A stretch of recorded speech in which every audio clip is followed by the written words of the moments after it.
This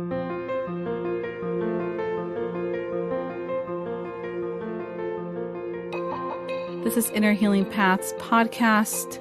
Here we discuss the healing of the mind, body, soul, and spirit through a variety of different paths. We have emotional and spiritually minded conversations centering on ancestral healing, psychology, astrology, yoga, meditation, magic, and indigenous spiritual practices of the world. I am your host, Rosa Shetty, and I am so happy you are here. Welcome.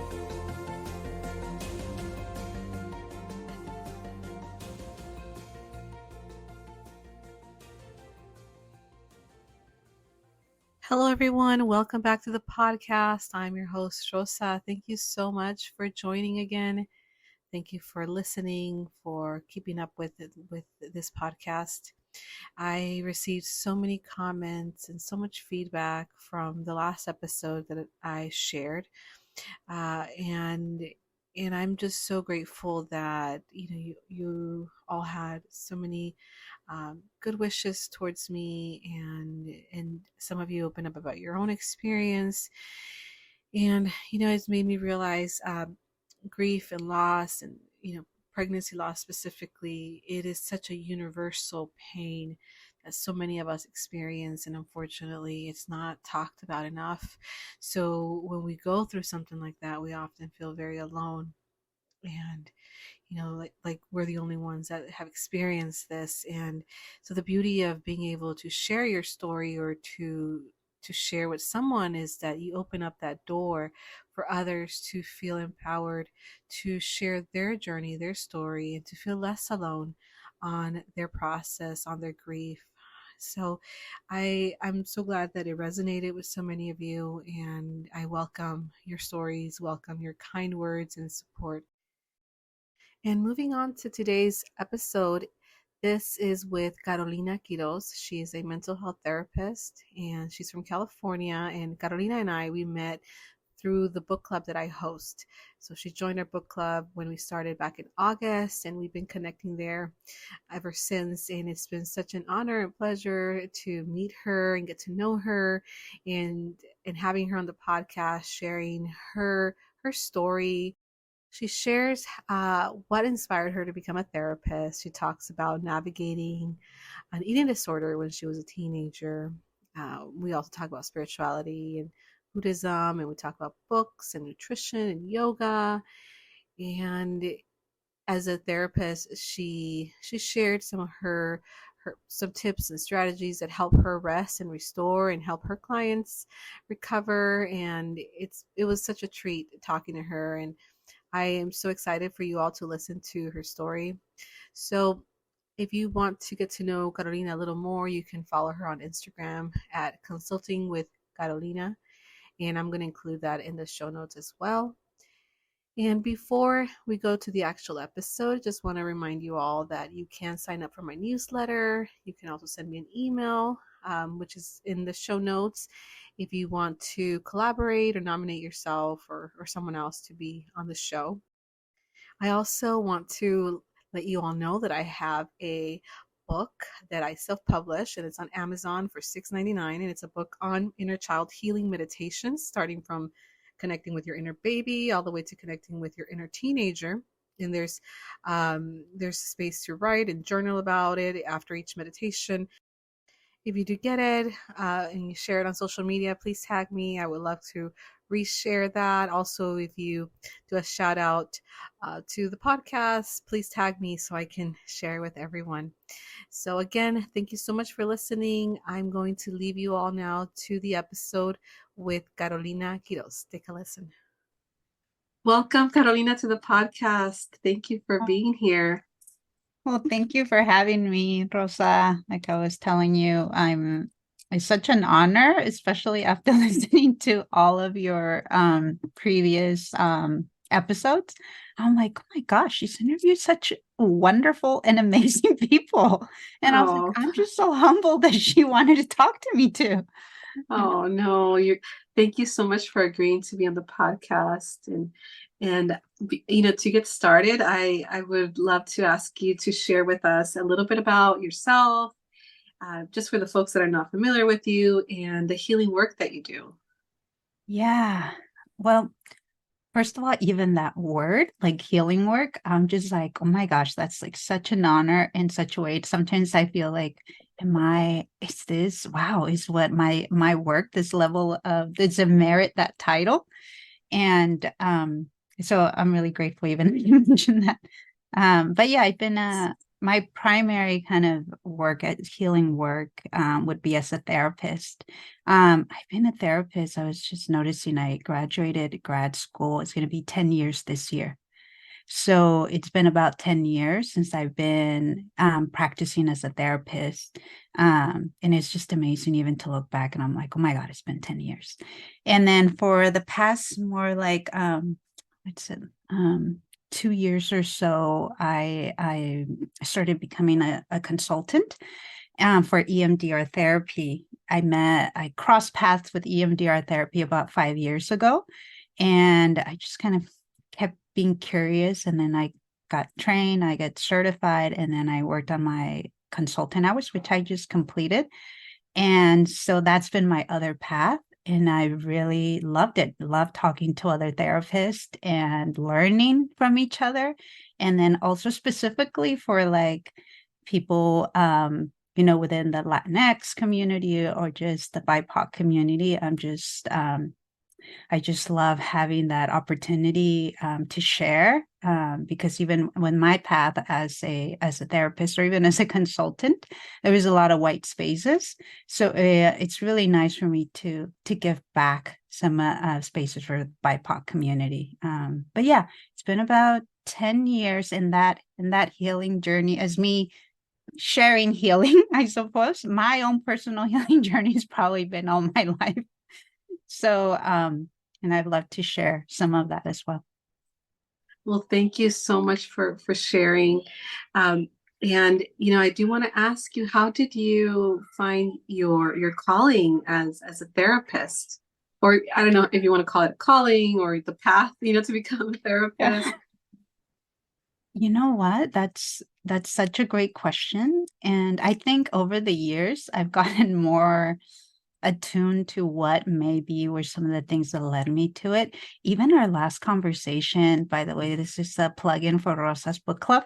Of Oh, like, thank you. remember we are talking about one of the characters and how he had his own gifts, right?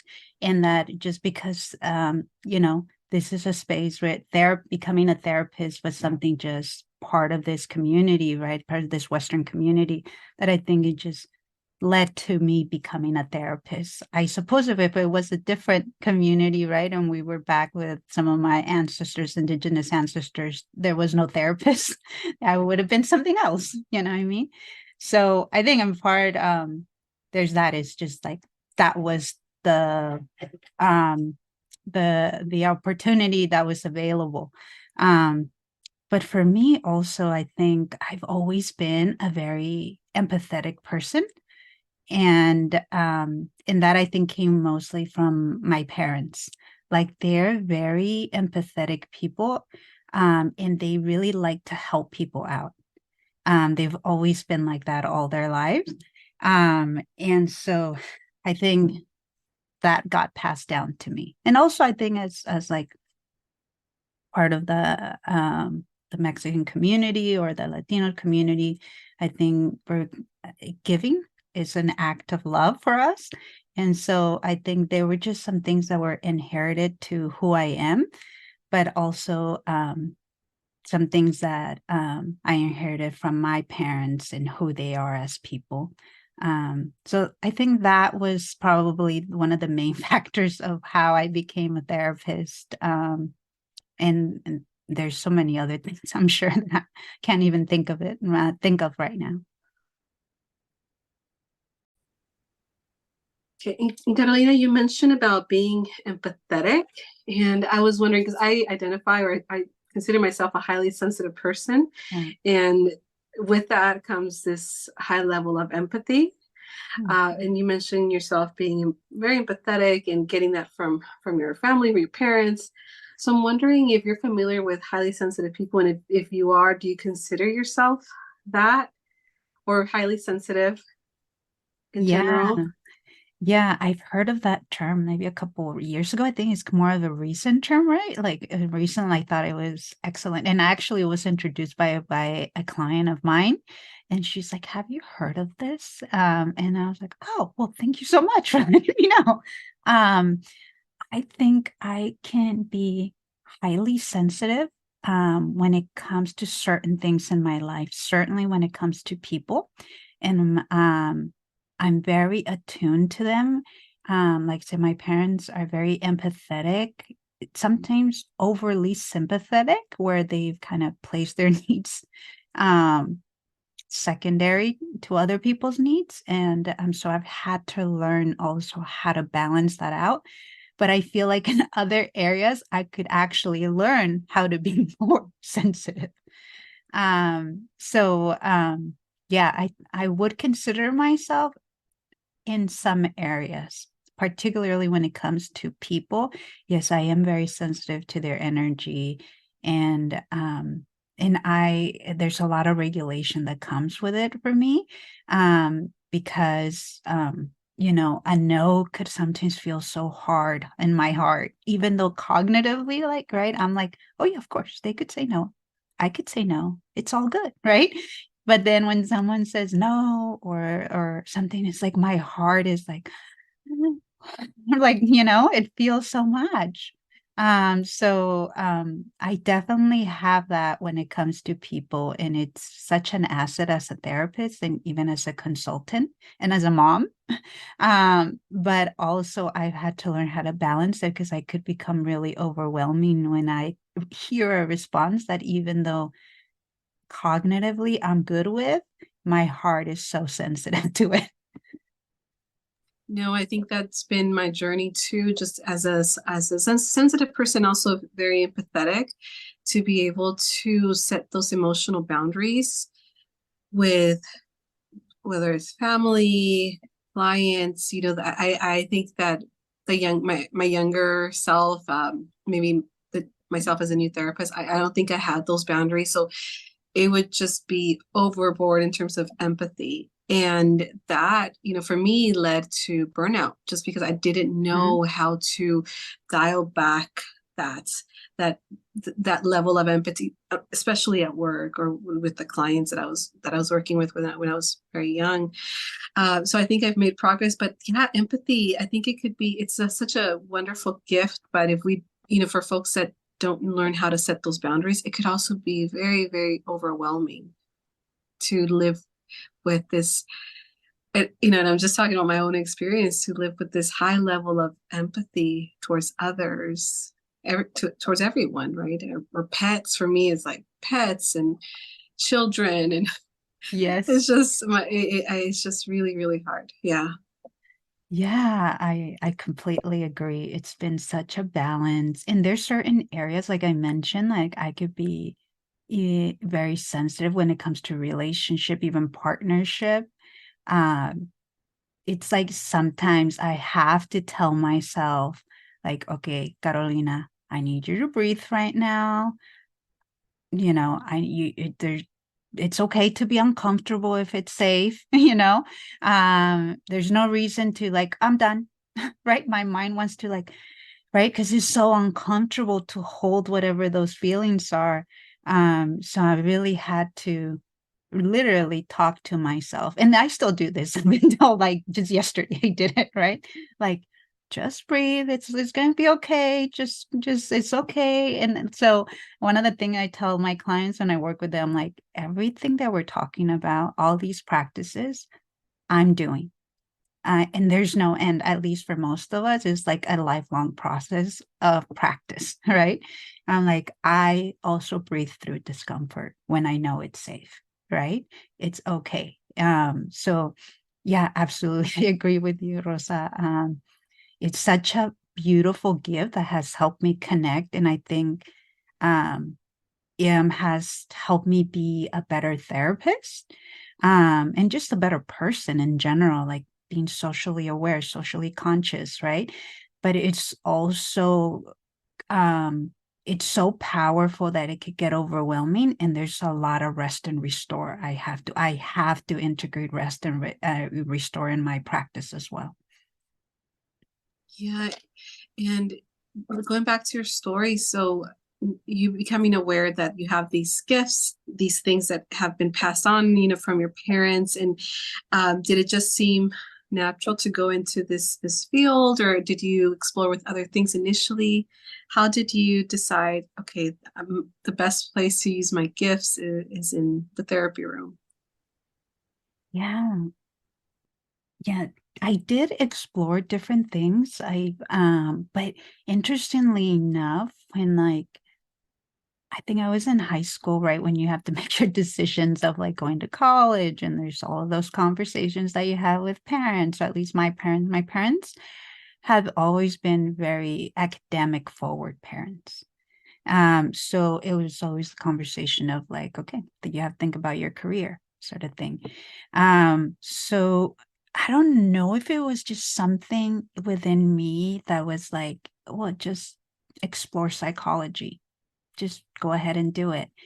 And looking back, I think, of course, there was that being a sensitive person, being a very empathetic person, being raised by very sympathetic parents. Um, Also, there was a period where I had a lot of somatic symptoms as a child. And so that I think that in its own developed a curiosity about my body and who I am, and those kind of big questions that adolescents have.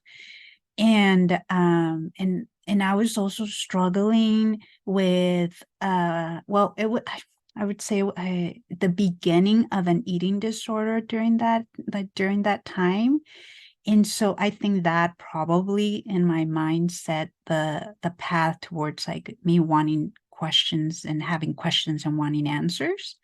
Even, and so it organically kind of happened that I was just like, okay, yeah, I'm gonna be a psych major, sort of thing. I mean, I went through all the way.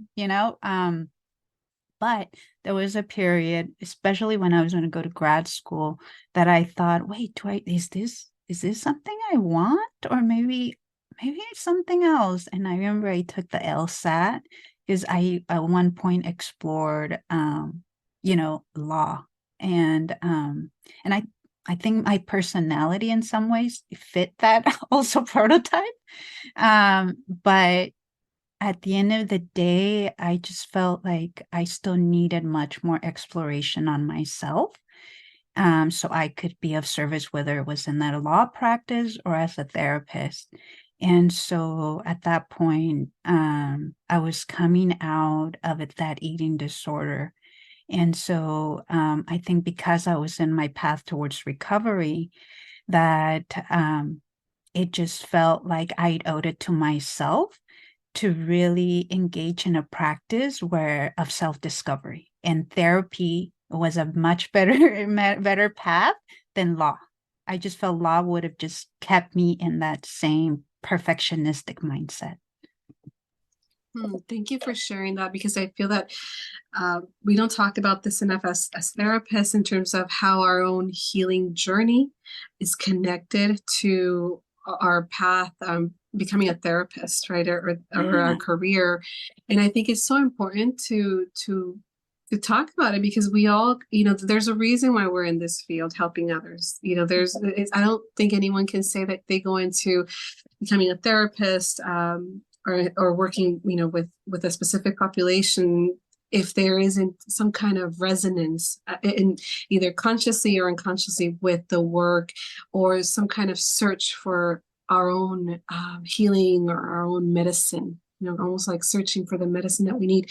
And the reality is that there is so much growth that happens when we help others in that process of helping others. Inevitably, we end up learning a lot, of course, but also gaining a lot of wisdom, a lot of insight about what is going on within us. That's aside from any therapeutic work that we're doing individually. I think just being a therapist, it just opens up a lot of doors within our psyche, within our mind and our heart, that which is why we're there, right? We're Yeah, there with, yeah. yeah, yeah, absolutely. And I think, at least for me, knowing myself better, being more confident and comfortable in who I am, my body, right, is something that really truly makes me a better therapist, right? Because I could genuinely and honestly tell my clients, like, no, I've done this work. Like, I really have done this work. I know it's hard. It's still hard, right? Um, and it's so interesting because I think even just right now, as I was reflecting on what I shared, um, it took me a very long time to share about my eating disorder. Up until most recent years, I've definitely am more comfortable, in part because of what we're talking about, the healing, because I felt like I didn't have enough recovery in my progress in my healing within that eating disorder stage of my life, that I just felt like, oh, I can't touch it, I can't talk about it, and I literally wouldn't touch it or talk about it, and I don't think that was necessarily a bad thing. I don't think there's a right or wrong way. I think it's beautiful when people are struggling and they're talking about their struggle. But for me personally, I felt like I owed it to myself and even to the people that I work with, that I wanted to be in a good place in my recovery to even take on clients with eating disorders. You know, at one point I was like, oh, I don't think I'm not ready to see someone with an eating disorder, right? And so once a couple years now that I felt like I'm much better and I'm definitely in a better place with my relationship with my body, that was kind of the check marker. Like, I last time, not so long ago, I was talking to my sister and I was like, that the body dysmorphia, it's not really there anymore. Like, I could look at my body and I'm like, my gosh, you need to gain some weight. It's kind of too thin. That would have never entered my mind, when I was like in undergrad, you know? Um, so it is so true. I think because I took my time to really heal and to really take my time to see what that even meant for me, it really helped me become a better therapist and help people in their process of healing. Yeah. Well, thank you for sharing that with us. And yeah, I think it's so important to honor our own process and healing. And for you as a therapist, it sounds like you made an effort to remain aware about your healing journey, and noticing when you were ready, when it was time to Yeah. share your healing journey, or to extend that to folks that are struggling with what you went through. I think it takes a lot of self-awareness to know when we're ready to take that step, right? Yes. Yeah. Absolutely. I love that. To know when we're ready. That is so important. It's right. It's taken me so many years to really know, like, ask myself what feels right. And that's such a simple practice, right? But it's when we have layers and layers of stuff, it is like we have to lift some of those layers to really know, do I really like that? Does that feel right? As a therapist, that's one of the fundamental practices of my practice as a therapist. I think any client that knows me will know, be like, how does that feel to you? Does that okay? Does that how does that feel? Does that feel right? And where does it feel right in the body? I don't give people advice, or even when we're like, well, not sure if that's gonna be right, Um, of course, if there's any like safety concerns, we're gonna talk about it, but it's because it's so important for someone to find out what is right for them. right? And if I were to tell him like, well, that is wrong, right? As the knower, right? Um, that it would take that away from them. It would take that process from them. And I certainly would never want anyone to take that from me. And so, if anything, I encourage that space of like, does it feel right? And I always tell them, well, and if it doesn't work out, then we learn that it didn't work out. So there you go. It's a win-win either way. Is it going to be harder? Probably if we make a mistake, but then we learn that okay, now we know for sure this time. I love that. What feels right, to ask yourself that, and what a great suggestion for and reminder to myself and for the folks listening, as a way to check in with your body, with your heart, with your spirit when making a decision, right? When trying to figure out what to do. And I think when we're able to quiet our mind and check in with our body and ask that question, I think I inevitably will get insight as to where we're at, where our heart is regarding a decision or anything, right? Absolutely. Yeah. Absolutely. I Yeah. It's so important, such an important process. And even as a mom, all right. Um, I try to obviously teach that to my child, to the point that he he sometimes becomes a little bit of a know-it-all. Um, but I think it's so wonderful. I'd rather him know for sure and tell me how wrong I am, than to take that from him, right? Also because, uh, even raising, I only have one child. He's a boy, and I think as a socially conscious person that I try to be, right? I know he's going to grow up, right? And he's a brown boy, right? And there's going to be, and we live in a place where his words, who he is, his identity is not always the most valuable in this society. So I really want him to grow up and to know that no, he has his value and he knows what his value is, just like for me, I had to learn. I come from parents that like always really valued our culture and our heritage. So that actually helped me a lot.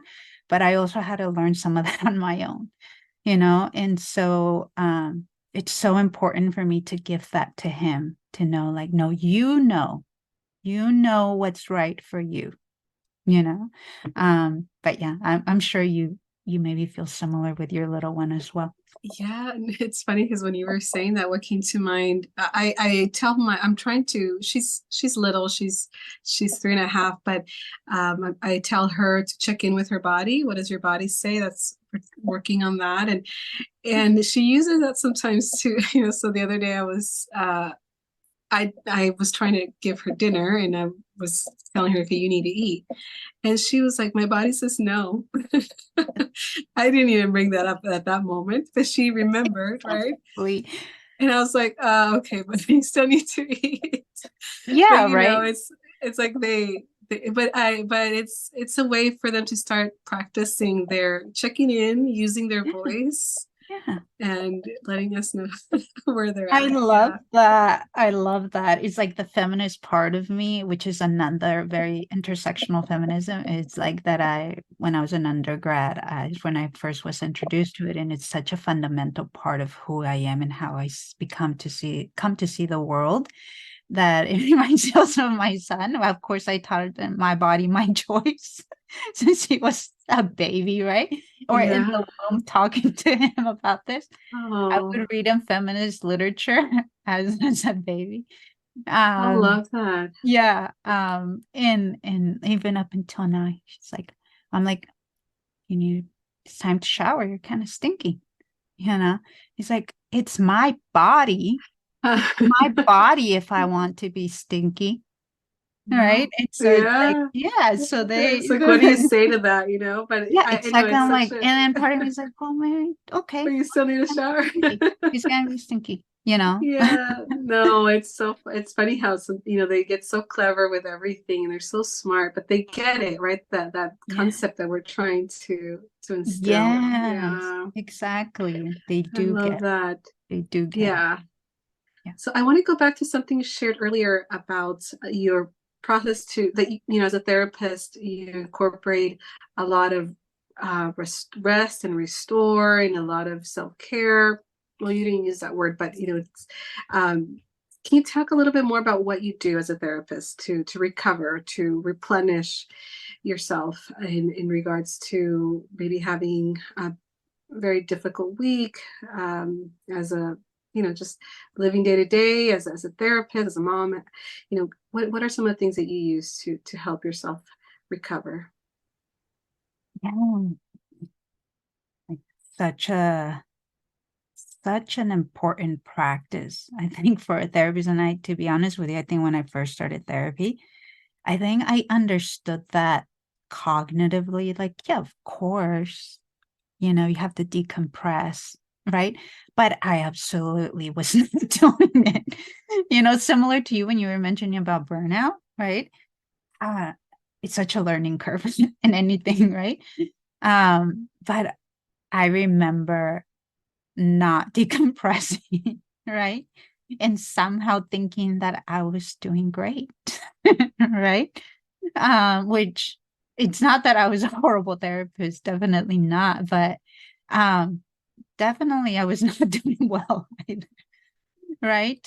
So once I became aware of that I wasn't a superwoman, that I was human, right? Once the humility came in, that I began to just integrate practices, and I'm still doing it as we speak, right? The more the merrier sort of thing.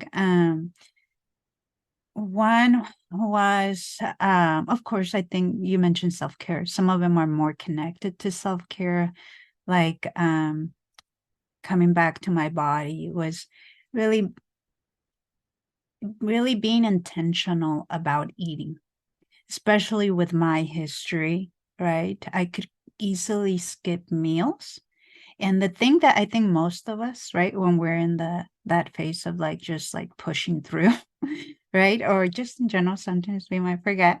Um, we do that. But for me, because of the history that I had, I could also lose my appetite. If I skip breakfast, I am not hungry for lunch, right? So I became really aware because my body, talk about the body remembers, the body knows that as I was recovering, I was looking at myself in the mirror and I'm like, oh my gosh, you look sick. What's going on? I'm like, oh yeah, I didn't eat. That's why you look sick. You didn't eat. So what that was a really, and still is a really fundamental practice of rest and restore, of just being intentional to eat. I wake up in the mornings and I would pack my son a lunch, or I like get the breakfast ready for my dog. And then I'll also put like the tea kettle on. So I make sure I start with tea every morning. And that's the what sets off. Then I drink I make green juices. So then I drink my green juice and then I'll take a yogurt. So it's almost the alarm setup, like the practice of turn on the kettle. So making sure, being intentional that I actually nourish my body, right? And so that's one even now, and I still have to be intentional about it. And then the other one more came from, I've been practicing yoga for a couple years, more consistently, maybe for the past 5 years. And so of course, the movement of yoga. But even with yoga, in the beginning, I was I was doing a lot of vinyasa, which is mostly for muscle and tone. And so I had to really back off of that and really integrate yoga more as a spiritual practice, right?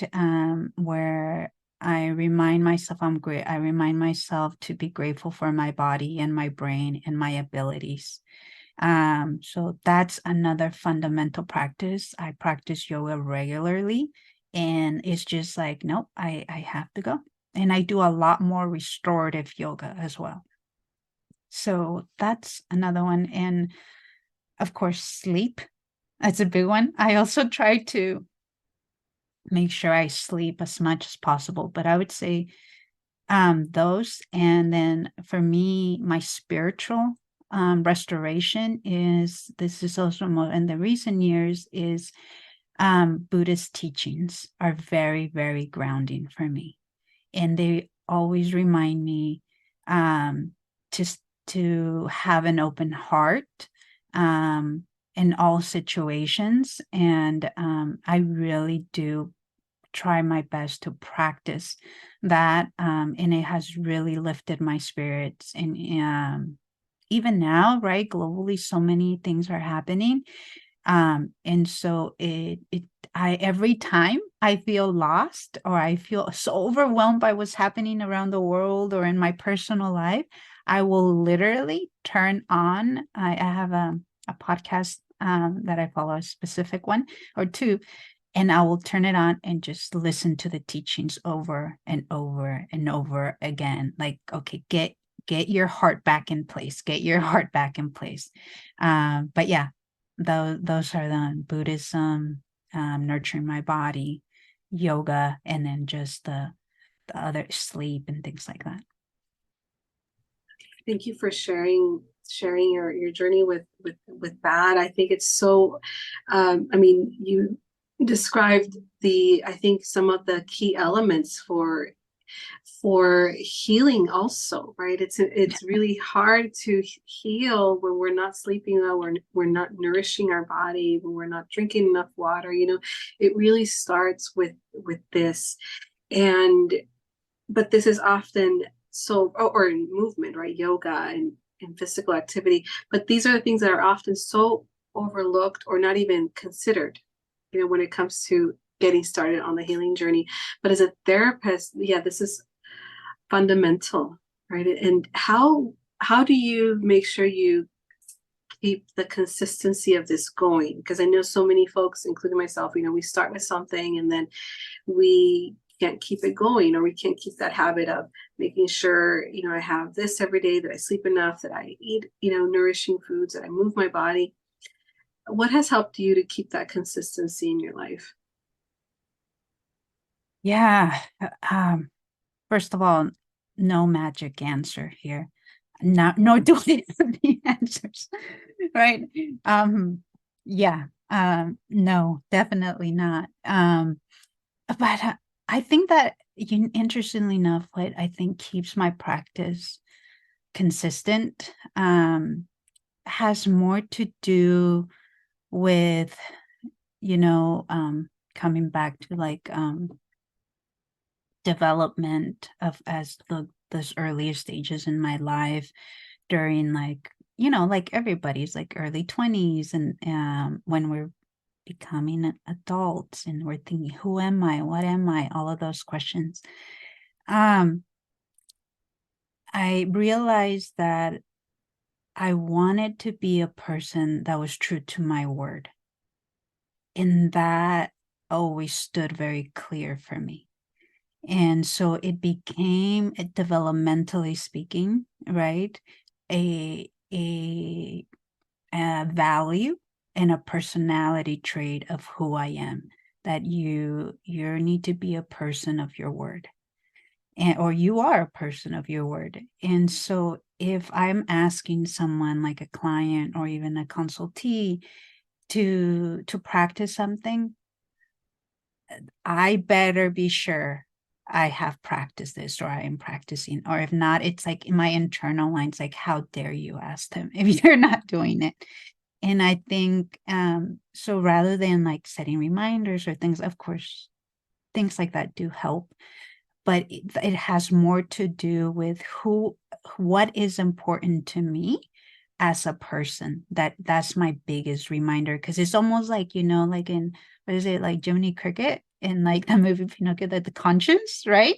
That's like that's my Jiminy Cricket inside, like the part of me that's like, you said you're a person of your word, So then you need to be a person of your word. So if that core value just really leads the way in terms of helping you practice the things that you encourage others. Yeah. Absolutely. Yeah. I think Mm. above anything, above any reminder, because yes, I will forget. As my son will tell you, you forget. But above all is that like consciousness inside of me that reminds me of like, you know, um, you said you were a person of your word, and I need you to keep that. And if not, I'm not going to be able to trust you. So how do you expect other people to trust you? You know? So yeah, I think that's the biggest thing that helps Yeah. me. Okay, wonderful. Thank you for sharing that. And I want to ask you, as you mentioned, doing yoga, Buddhist practices. What are your thoughts in terms of the role of spirituality in the healing journey? Maybe just in your own healing journey, if you can see back at the role that spirituality had. But I'm just curious about that because it sounds like you're a very spiritual person, and I'm wondering what are your thoughts about healing through spirituality? Yeah. Uh, Such a big question, sort of thing. Um, because I think that that has been like another healing path for me. Because I've had to discover like I wasn't raised with Buddhist teachings. Although some of the Buddhist teachings are very um similar to like indigenous practices that were inherited, I think, by like our ancestors, my parents, right? Being kind, having an open heart, helping others, all those things. So in some ways, they're not that dissimilar, and maybe that's part of why they resonated with me too. But I was raised Catholic, and very early on, I actually was just having this conversation with my sister like earlier today. But really early on, I knew that it wasn't going to be for me. Going to church, I knew it wasn't going to be for me. It first and foremost, it didn't feel right. It just didn't feel right. Um, and so as I grew older and I understood more things, of course, there were so many factors of it that I didn't agree and still don't agree with, and as religious as an institution. Um, but so there was a period where I didn't really connect spiritually with much outside. Um, I think a part of me always understood like higher power in some ways, but I didn't even know what that really meant for me. And it was until I think, in part, like just in general, I grew older and I got more exposed to more things, and I understood things a little different, that I came across Buddhist teachings, and they really just resonated with me because it didn't require going to any necessarily place, although you could go to temple if you want to.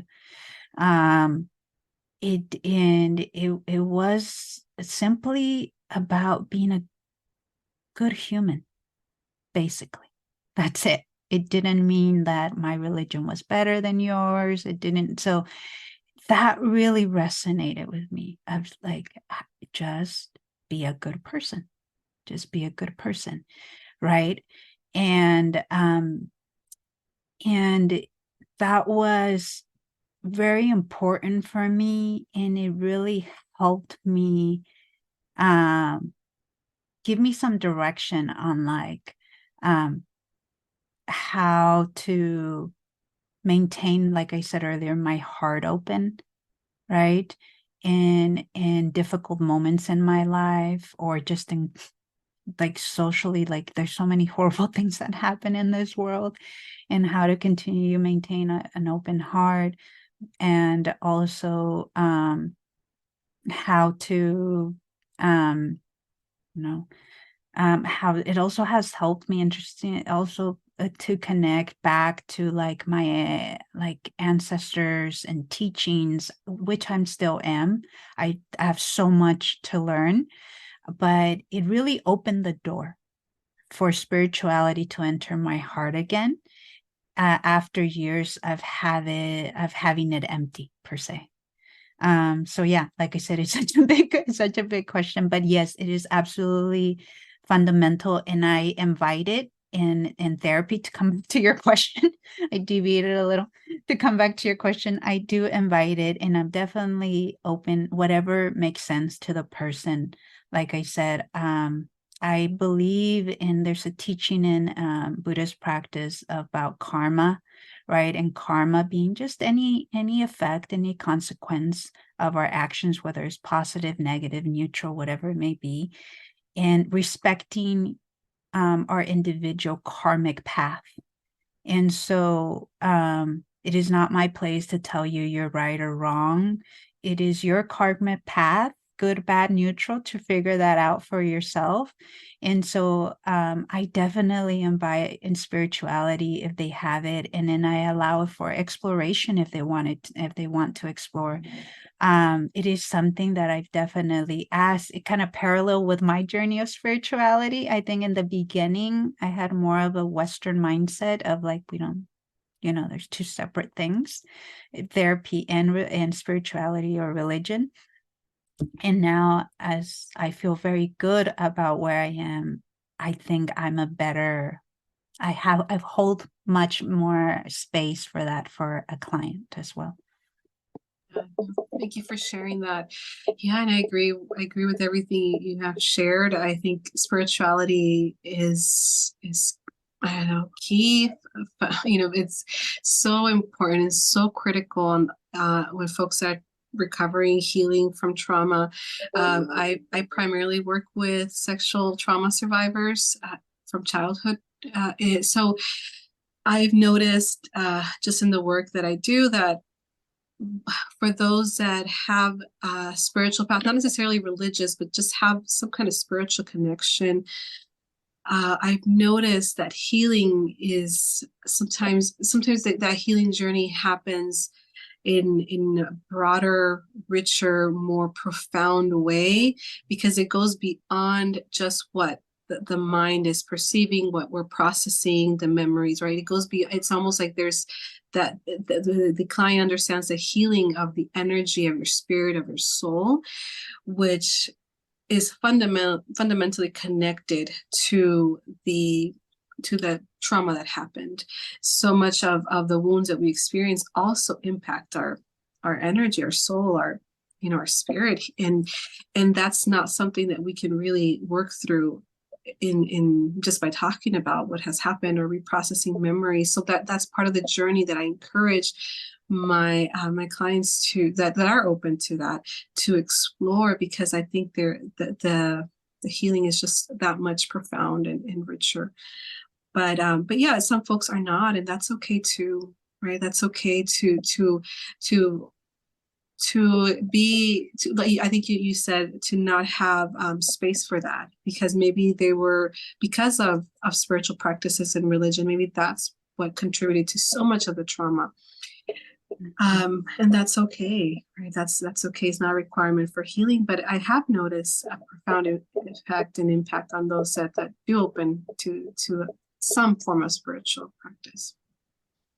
Absolutely. I'm always amazed by some of our colleagues, and maybe, I mean, I don't know if you also integrate some of these things. Like, I've known colleagues that integrate like tarot reading or Reiki into their practice. I think it's like just adding another layer of like normalizing like spirituality and connection to the spirit. And I agree with you. And on a personal level, still exploring more of that. Like I said, I don't think I'm in a place where I'll be like, yes, I'll be right. Like that is an area of focus of mine. I feel like I'm such a student still. But I'm always so amazed, like Yes, because I remember a while back I read. Oh, I think remember in the book club with the curandera book. Forgot the title. The Elena woman who Avila. glow in the dark. Yeah, Was it? women who glow in the sun. Yeah, Yeah. and she's talking about like calling the spirit, and it did remind me. I remember I didn't even know why, but I remember when we used to go to places and like a playground or a new place. When we were on the way back in the car, my mom would call our spirit.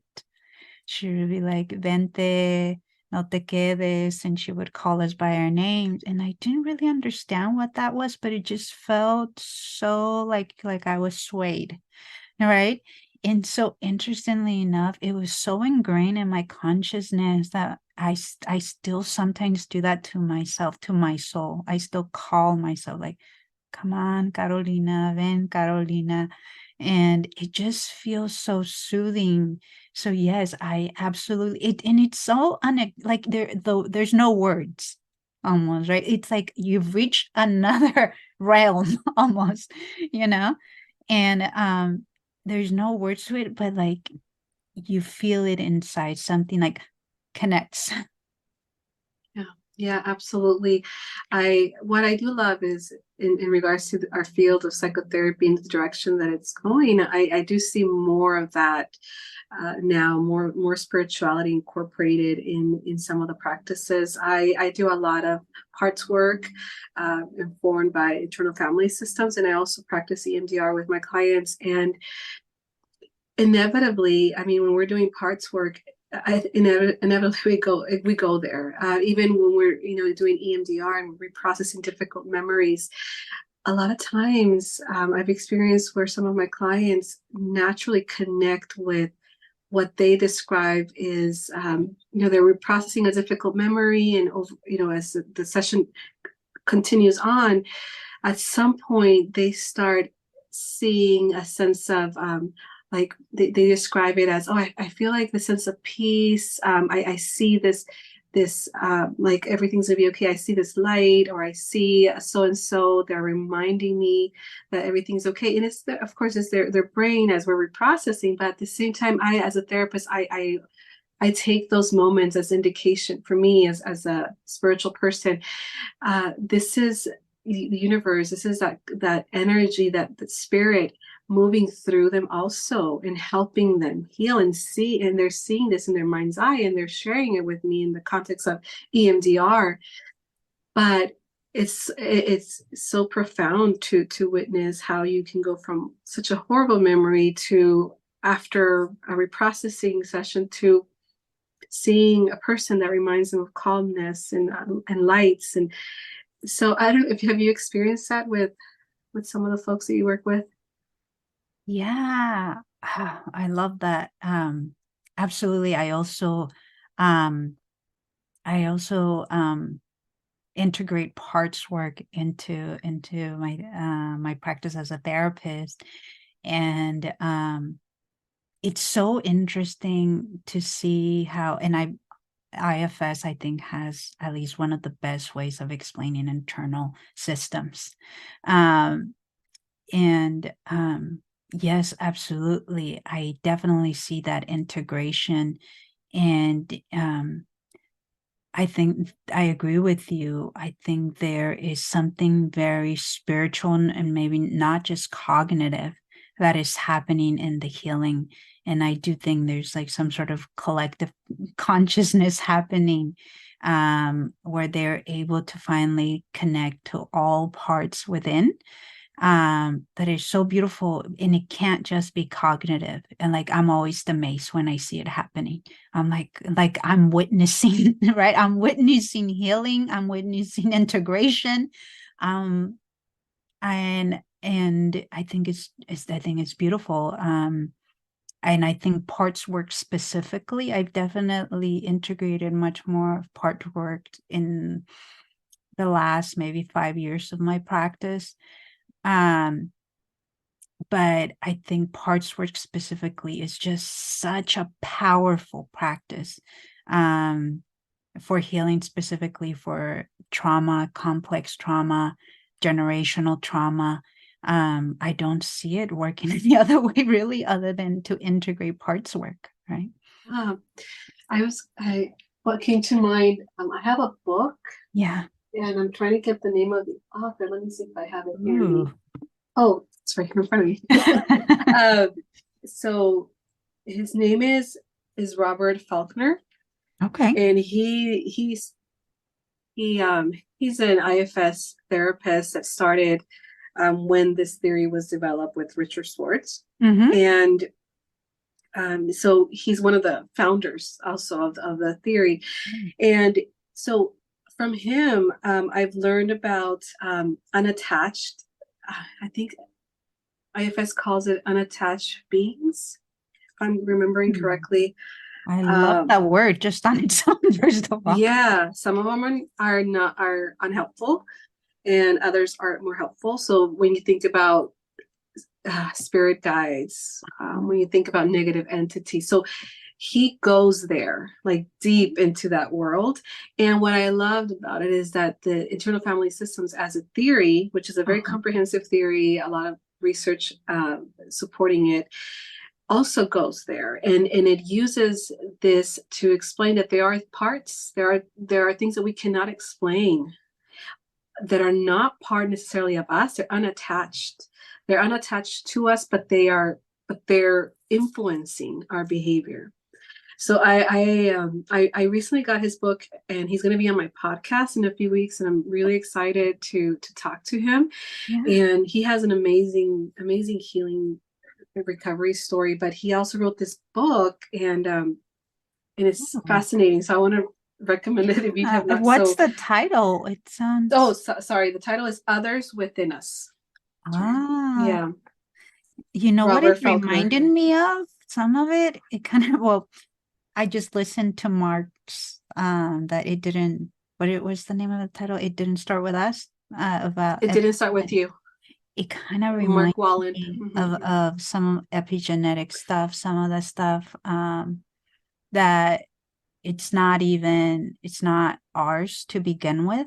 That's Mm-hmm. something that I talk about in therapy, like when we're like going back to EMDR reprocessing of memory. Sometimes they're reprocessing and like God, they just keep looping on something, and sometimes there's no specific thing that's tied to that person, and it really is to use though it's something that's there, but it's still influencing it. And so sometimes some of the words that I've used, like, oh, there's something there that is never belonged to me in the first. Mm. And to be able to recognize that and to be like, yeah, no, it doesn't belong to me. Are you sure? And also, notice that, right? Are you sure? And then like, yeah, no, it doesn't belong to me. So it kind of reminds me of that, I Yeah. think, as like trauma therapists or therapists that engage in trauma reprocessing. We've seen those moments where there are things there that don't really belong to that person, Mm-hmm. but yet have impacted the person throughout Right. their lives. Yeah. Yeah, yeah, So fascinating. I think that's a whole other. I think that in terms of psychotherapy, that's a whole other field within our field that is evolving, and I think we're going to see a lot of change and growth in that. Um, and I'm excited because I'm all for it. Especially, have you heard of family constellations? Yeah. So yes. that work is very energy based. Oh my gosh. There's so much that it's almost like magic to witness in terms of how the insights that come up. And again, Mark Wallen, the author of It Didn't Start With You, that's his background, family Mhm. Oh constellations. yes, he talks about it in the Hmm. book. Yeah, so he comes from that perspective of working in the energy field of a That family. makes a So lot of it's sense. not so, and it could be family from 2, 3 generations before, and how it impacted Yeah. your grandma Or and it then could your be like mom. miscarriages. I remember when I first, many years ago, I learned about it, and I was just so shocked as a young therapist how like a miscarriage and that energy and like Mhm. the importance of you being able. I got reminded by all of that because of the Dia de los Muertos and the Mhm. altar, to be able to honor the energy of the presence, and also in Buddhism, teaching like everything has a purpose, right? All of this, the purpose is so important to honor them because it does have an impact on us. Mm, Yeah. love that. Oh my goodness. Yeah, this is like a whole other This says podcast, but podcast number yeah. 2.0.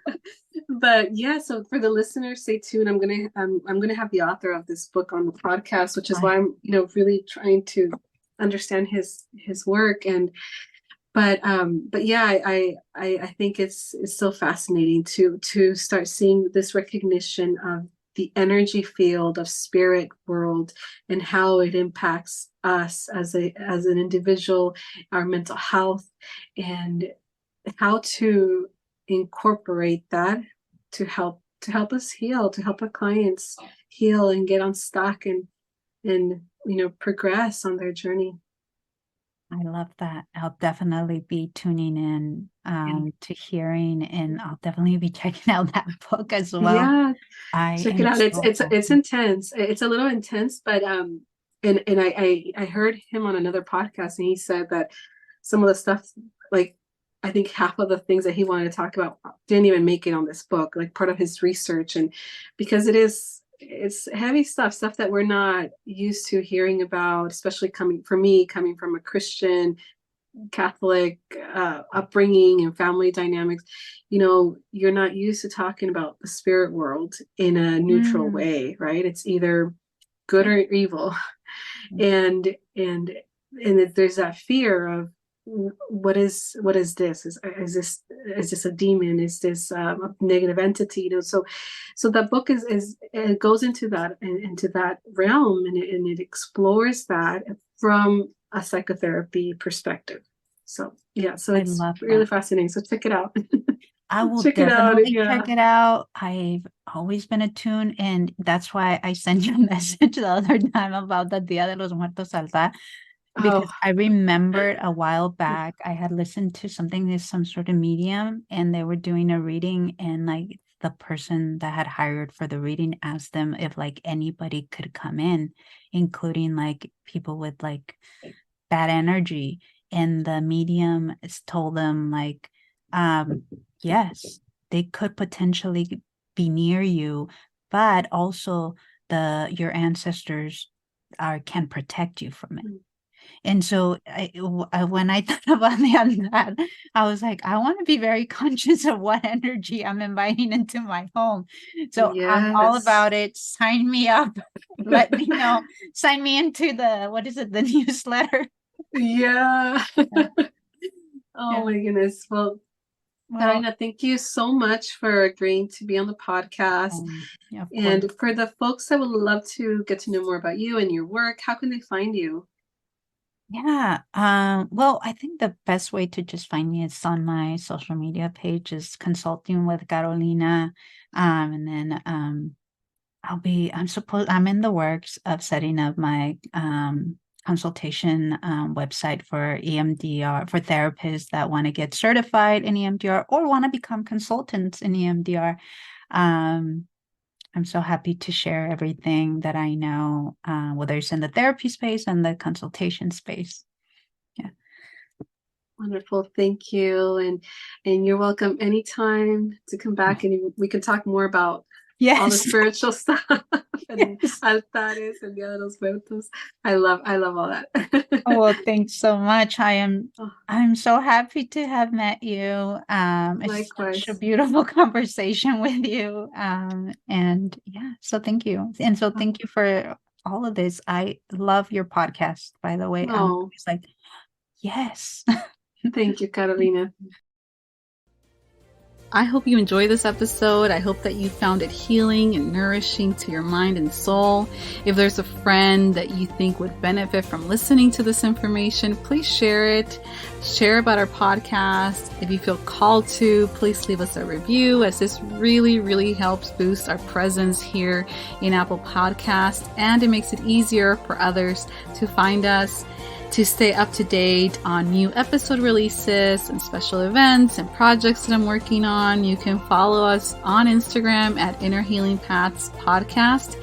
And you can subscribe to my newsletter by going to my website, which is rosashettylcsw.com. And I will include this information and links in the show notes. Once again, thank you so much for listening, and I look forward to sharing with you again next time.